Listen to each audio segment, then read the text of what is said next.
Hi there, my name is Jessica Renfro, and for today I'm going to be going over my 13 Colonies unit.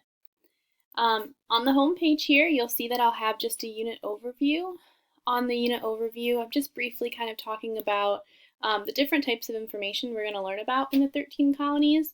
This particular unit is going to focus more so on the New England colonies, the Middle colonies, and the Southern colonies, working our way towards the American Revolution. So we're kind of building that foundation before we jump into all of the big events that lead to our war. I have my unit goals outlined at the bottom here. So my first goal is to understand unique geographical and economic features of the New England colonies, the Middle colonies, and the Southern colonies. Basically with this, there's a lot of differences and similarities between these three colony groups. And it's really important that students understand that although when we talk about the 13 colonies, we talk about them in groups or clustered or united, that wasn't necessarily the case originally. They all come from very different climates, very different economies, and that really does make a difference when we talk about the foundation leading up to the revolution here, how we got everyone on board. Another thing that we're going to be working and focusing on in this unit is analyzing the difference and similarities among these groups, and then finally just constructing an understanding of the many cultural and religious differences between them. During this time period, it's going to be right after the French and Indian War. So there's a lot of different motivations for our European colonists to come over.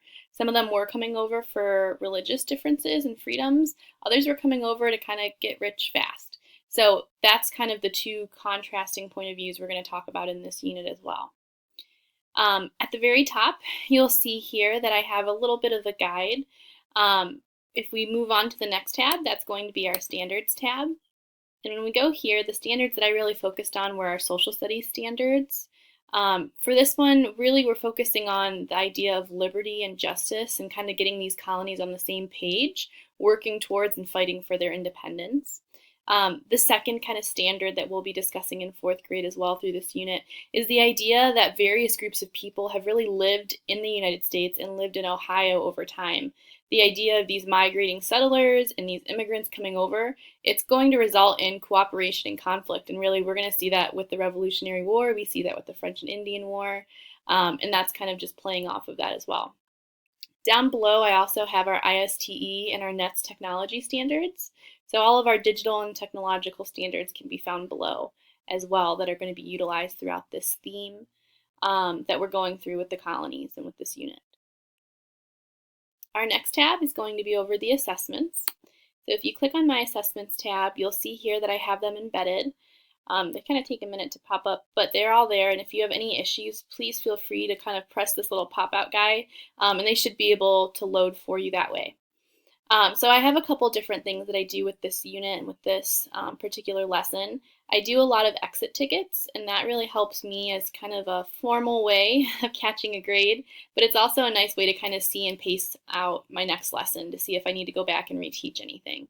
So I have a New England's Colonies quiz from day 2, for lesson 2 really. I also have the Middle Colonies quiz for day 3, the Southern Colonies quiz for day 4, and then finally we're going to have our final assessment, which is going to be administered on day 9. We also have a student-based project that we'll be doing. They'll have a work day and then a presentation day for that, and that's really going to be able to show me if they really understand the material as well. My teacher page is smack dab in the middle of my tabs at the top here. Just a little bit about me. I teach 4th grade language arts and social studies at Nord Middle School, currently in Amherst. Prior to teaching in Amherst, I taught for the last 3 years in Chardon. I actually began my teaching career in 5th grade for 2 years, and then I actually moved up to 7th grade English for the 3rd. So I'm back down to 4th grade, which is kind of nice to be with the little guys again. The 13 colonies are really one of my favorite units and one of the units that I think my students really enjoy the most. So that's why I decided to kind of share that with you, and I felt really comfortable doing so. At the top here, you'll see that I have my lessons. I do have a little drop-down bar, so if you'd like to go through and see it day by day, I have a more in-depth lesson plan, but if you just simply click on the Lessons tab, I will give you a brief overview of each of the days. So if you just want to kind of look at something quickly to see how everything's laid out, this is kind of the place to be. I have 9 lesson plans total for this unit, covering 9 days or spanning 9 days. My first lesson is just simply an introduction to the 13 colonies. At this point, we just finished the French and Indian War. We finished talking about European settlers. So really what we're going to be doing is kind of jumping into how does this turn into a nation. So students are going to complete a KWL chart with a partner. As a whole class, we're then going to discuss this KWL chart, and we are going to watch a Brain Pop video introducing the 13 colonies once we've kind of discussed and talked a little bit about our prior knowledge. Following that, we're going to take a pre-test over the 13 colonies as an exit ticket, and this is going to be a good jumping point and a great way for me to drive my instruction. So I'll look at that when I do my student groups, especially for stations. For lesson 2, this is going to be covering the New England colonies. Really, students who scored above 60% on that pre-assessment from day 1, they're going to be watching the screencast on Edpuzzle. Edpuzzle is a really, really neat resource where basically you do a screencast like I'm doing now, and you plug it right into Edpuzzle's website. And what you can do is you're able to create quizzes with the video. So for example, if they're watching a video of me doing material or a presentation, I could simply hit the pause button, type up a question, and the students have to answer the question before they can go on and watch the rest of the video. It's a great way to make sure that your students are really paying attention to your videos and making sure that they're really focused on the material at hand. Sometimes before using Edpuzzle, I sometimes felt that students were just quickly watching it or skipping around without really gaining any kind of insight or knowledge that I wanted them to. So this is a good way to kind of stop that behavior. My lesson 3 and 4, those days are very similar to lesson 2, but we're just going to be talking about different colonies. So they have another Edpuzzle for the middle colonies, another Edpuzzle for the southern colonies. They'll have exit tickets over the material at the end of the day. After each lesson, I'll go through and take a look at Edpuzzle. The beautiful thing is it grades it for you, so that's really nice. So when I look at those, that's going to drive my instruction and really help me for differentiating between what students need and what material we need to go over. Day 5 is my colony station. So these stations are very short, quick stations. Students will be trying things like hardtack, and they'll be making their own butter. And this is a really hands-on day for them, and this is a fun day for them. They really enjoy it. In addition to some of those fun activities like trying hardtack and making their own butter, there is a lot of history behind it. So what I have them do is they have a whole list of colonists to choose from. And from these colonists, they get to choose one of them. They screenshot a picture of this colonist, and there's an app on the iPad called Chatterpix, which allows you to kind of make their mouth move. So my students pretend like they're this colonist after doing research and finding out their bios, and it's a really fun day for them. They like that a lot. Lesson 6, or day 6 I should say, that's my review day. So this day is really going to lead me to Monday following the week before. So this is a really good way to kind of just review the material that we were over after a long weekend. And it's a way to actually let my students finish up any work that they need to. So a lot of the time with stations or with notes or anything like that, I usually give them kind of a work day to catch up on anything they need. That's what this day is. For my students that are really on the ball and they really understand the material and the content, they get to move on to Mission US.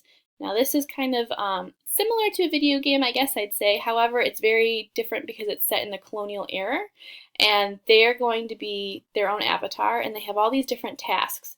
So it really shows them their daily living. So they get to deliver different types of mail, they get to be a part of the American Revolution and see some of the different events that are going on. They get to talk to some prominent people like Ben Franklin and Thomas Jefferson, and they encounter these different historical figures along the way. So it's a really cool way to kind of tie in my video game friends and those that are still trying to really knock down and make sure they understand the content. They're moving on to like the revolutionary events. For lesson 7, we're working towards the end of our unit here. Lesson 7, students are going to be working on their own presentations. So they're going to create their own slideshows using Google Slides. They need a slide for the New England colonies and their defining features, the middle colonies and their defining features, the southern colonies and their defining features, and then in addition to that, they need a slide comparing and contrasting these 3 together because there's many similarities, however there are very, very many differences as well. They need at least one video to support this presentation. And then finally, they need a colonist highlight. So kind of in our stations, they were able to choose a colonist. They need to choose another colonist now. And they have to make sure that it's a prominent or important colonist from one of the 3 colony sets. They need to provide a brief biography entailing their impact on their colony in the historic past. And then they're going to go ahead and present this to the class. And it's a good way for us just to kind of take a minute and look at some of the lesser well-known colonists during this time period. Lesson 8, that's our presentation day. So that day is going to be spent just having the students share and present their information. I obviously have a rubric that I'll be using to grade them, but the neat thing too is I have them do peer evaluations. So as they're going through, their peers are also evaluating them based off of their presentation, based off of the content and the material, based off of the organization. So that's kind of neat too, to get them involved in reflecting on, oh, I could have did this better, oh, I need to fix that. For lesson 9, that's our final assessment that was under our assessment tab. So this is really just kind of a test day. So this is a way for me to see what did they really learn and take away from this unit. As I mentioned, this is just a brief overview.